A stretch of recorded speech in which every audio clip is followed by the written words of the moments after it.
So what makes Michael a perfect fit for a Cirque show? First of all, Michael was a big fan of Cirque du Soleil, and we were a big fan of Michael. He came to Montreal in 2004, and the first thing we discussed is how he was so spectacular in the visual he was bringing to his show, which is also a trademark of Cirque du Soleil. So that's why we think the two brands really fitted together beautifully.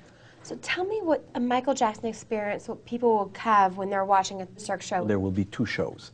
There will be a touring show, which will be kind of a simulation of a Michael Jackson show. This show will tour starting in the end of 2011. And then there will be the Vegas show that will start at the end of 2012. And this show will be much more theatrical, but much more advanced technologically.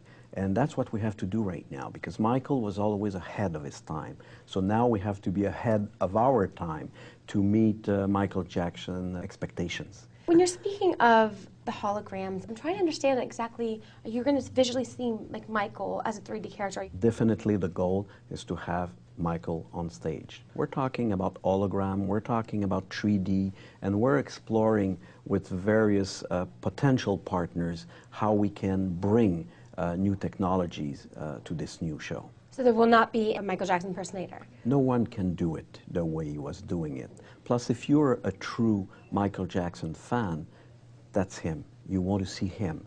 And that's the challenge. We want to have his presence, a strong presence on stage like you've never seen before. Tell me about the Jackson family. How are they reacting towards this? We've been particularly touched by the comment of Mrs. Jackson, who said, "My son Michael always wanted to do something with Cirque du Soleil, so I think they're the real good partner for us."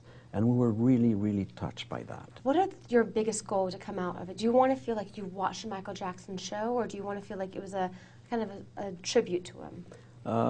You want both. You want to have the experience of Michael Jackson because you want to see him on stage. At the same time, it has to be a tribute. I want the people from around the world to celebrate him. I want the people to leave the show and saying, wow.